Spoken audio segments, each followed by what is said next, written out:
ಸಮಸ್ತ ಕನ್ನಡಿಗರಿಗೆ ಈಗ ಪಾಪ ಇವ್ರ ಒಂದು ಸಣ್ಣ ಪಾಪು ತಗೊಂಡ ಪೆಟ್ರೋಲ್ ಮುಗಿದೈತೆ ಅಂತೇಳಿ ಎಷ್ಟು ಕಿಲೋಮೀಟ್ರ್ ನಡ್ಕೊತ ಬಂದ್ರಿ? 2-3 ಕಿಲೋಮೀಟ್ರ್ ಆಯ್ತು. 2-3 ಕಿಲೋಮೀಟ್ರ್ ನಡ್ಕೊತ ಬಂದ್ರಿ. ಇದು ಯಾನ್ ಇದು ಅಚ್ಚ ದಿನ ಅಂತಾರಲ್ಲ, ಅಚ್ಚ ದಿನ ಇದೆ ನೋಡ್ರಿ. ಕುಸ್ಗಳಿಗೆ ತಗೊಂಡು ಪೆಟ್ರೋಲ್ ಖಾಲಿ ಆದ್ರೂ ನಡ್ಕೊತ ಬರೋದು ಇದು ಅಚ್ಚ ದಿನ. ನಮ್ಮ ಕನ್ನಡಿಗರಿಗೆ ಒಂದೇ ವಿನಂತಿ, ವಿಚಾರ ಮಾಡಿ ಓಟ್ ಹಾಕ್ರಿ. ಅವ್ರೇನು ರಾಜಕಾರಣದವ್ರು ಬಿಡ್ರಿ, ಖರೆ ಬಡವ್ರದ್ದು ಪರಿಸ್ಥಿತಿ ಏನಾಗತೈತಿ.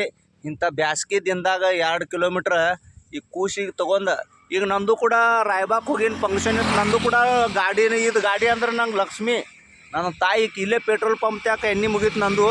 ನಾನು ಕೂಡ 500 ಹಾಕೀನಿ. ನಿನ್ನೆ 500 ಹಾಕೀನಿ. ಒಂದು ಇದು ನಮ್ಮ ಯಲ್ಪಾರಟ್ಟಿ ಅರಣ್ಯಸಿದ್ದನ ಜಾತ್ರೆ ಮುಗಿಸಿ ಮತ್ತು ಮಿರಜ್ದಾಗ ಹೋಗಿ ಮೂಳೆಗೆ ಬಂದು ಮತ್ತು ಇಲ್ಲಿ ನಮ್ಮ ರಾಯಬಾಗ್ ಹೋಗೋ ಮಟ 500 ಪೆಟ್ರೋಲ್ ಖಾಲಿ ಆತ. ಬಡವ್ರು ಬಾಳೆ ಹೆಂಗೆ ಮಾಡ್ಬೇಕ್ರಿ? ವಿಚಾರ ಮಾಡಿ ಓಟ್ ಹಾಕ್ರಿ. ರಾಮ ಮಂದಿರ ಕಟ್ಟಕ್ಕೆ ನಾವು ರೊಕ್ಕ ಕೊಟ್ಟಿವು. ರಾಮದ ಹೆಸರು ಹೇಳಿ ರಾಜಕಾರಣ ಮಾಡೋದಿಲ್ಲ, ಹೊಳಿ ತಟ್ಟಿಸಿ ರಾಜಕಾರಣ ಮಾಡೋದಿಲ್ಲ. ಜನಪರ ಯಾರು ನಮಗೆ ಜನರಿಗೆ ಹೆಲ್ಪ್ ಮಾಡ್ತಾರಲ್ಲ ಅವ್ರಿಗೆ ವಿಚಾರ ಮಾಡಿ ಓಟ್ ಹಾಕ್ರಿ. 5 ಬಜೆಟ್ ಕೊಟ್ಟಾರ. ಸಿದ್ದರಾಮಯ್ಯ ಸರ್ಕಾರ ಐತಿ, ಕರ್ನಾಟಕ ಜನ ಆಶೀರ್ವಾದ ಮಾಡಿದ ಸರ್ಕಾರ ಐತಿ.